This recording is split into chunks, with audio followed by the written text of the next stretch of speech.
So we then take wellness and encapsulate it into an allopathic model. You want to be well, you have to take this. But well, no, I contend healing comes from more within, and it's just different. And when you talk to people like this, you tug on some of their own fears, some of their own, they can't even grasp it. Like you say things and they just don't even know where you're coming from. It becomes like those conversations where you talk about religion, politics. Vaccines were one of those topics that it hits people at an inner core, because I think it goes to a deep level of their belief and understanding. And I've learned to delicately kind of know my audience, be careful in what I can and can't say professionally, but I tell people and I share people with how I live my life.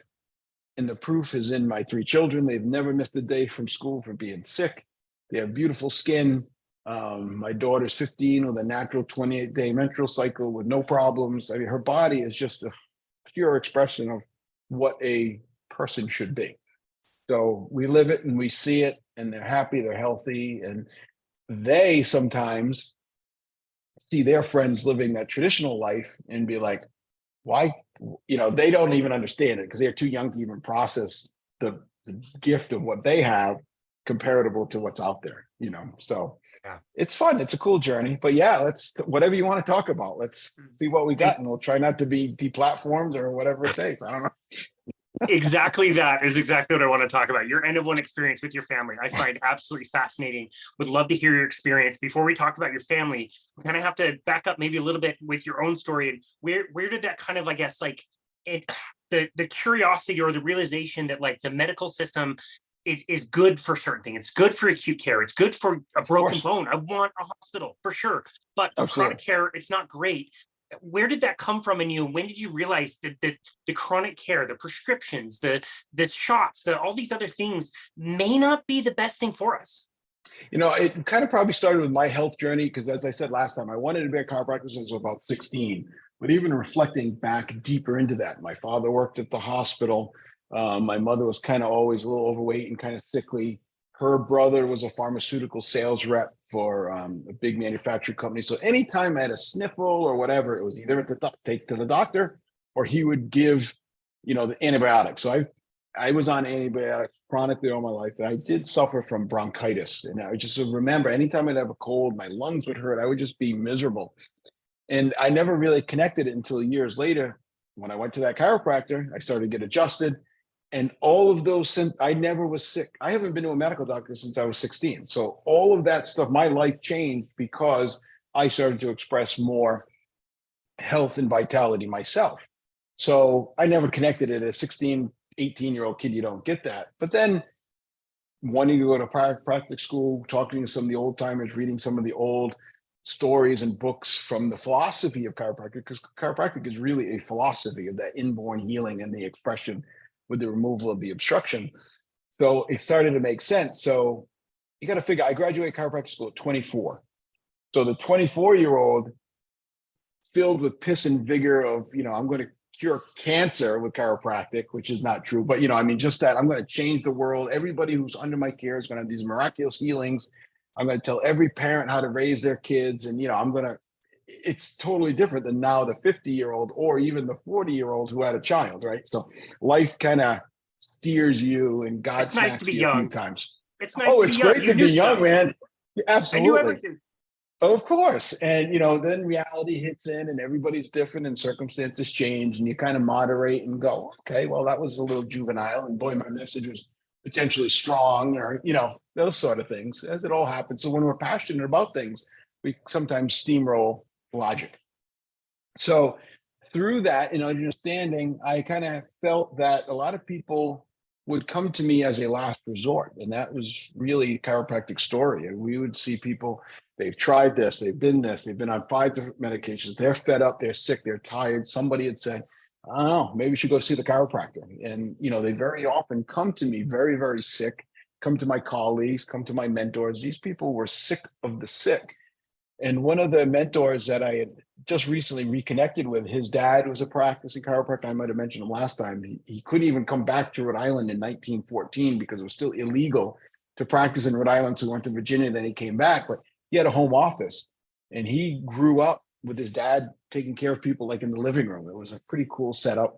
And he said he would remember people coming in wheelchairs and being carried in and just, the worst diagnoses ever. And some of those people actually walked out of his office. So when he got into practice, he expected people to get well under his care. He just thought that I removed the obstruction healing and that person's going to heal. So I think by seeing it and living it in the trenches and sharing the passion with some of these 90-year-old guys who still loved what I did, I said, there's got to be something to it. So I think my confidence was just built in by seeing it and being exposed to it.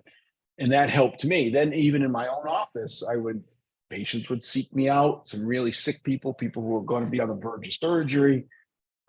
We'd work with them and they'd not have to have surgery, or people having the confidence in me to bring their child who was sick.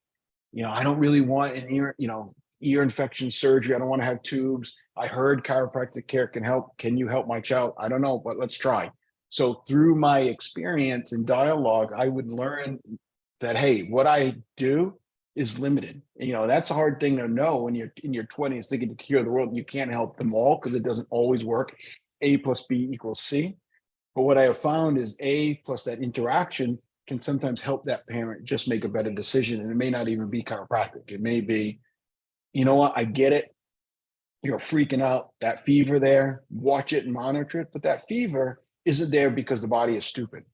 That fever is there because that body is really trying hard to do what it innately knows what to do. That fever isn't there because your daughter has a insufficient amount of Tylenol in her blood. That Tylenol is going to possibly interfere with that natural fever, which has a purpose, not to be stupid and not watch it and look for signs of something going awry.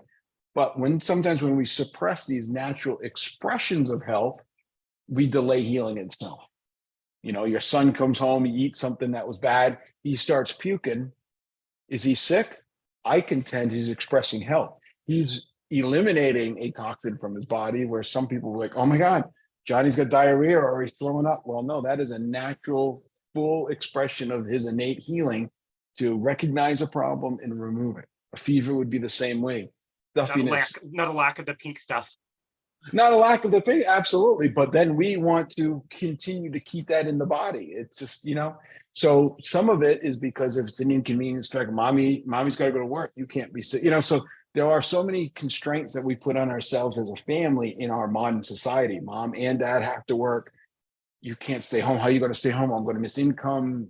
It's, and nobody likes it's just a chance for the body to heal itself. Just relax. It'll give it a day or two. It will happen. Hydrate it. If you don't feel like it, don't hydrate it. Just really listen to that innate wisdom of the body. Don't tell you what to do. We just have to be listening to it. But if we're continually shutting off those signals with a pain modulator or a temperature modulator or things like that, we don't even know where we're at.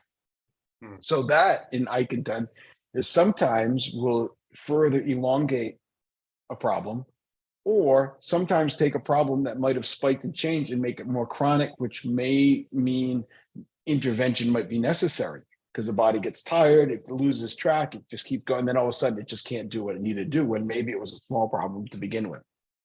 So I get it. And the first, we knew we were having our first child, and I educatedly knew this is how we're going to raise our kid. We're going to do it this way.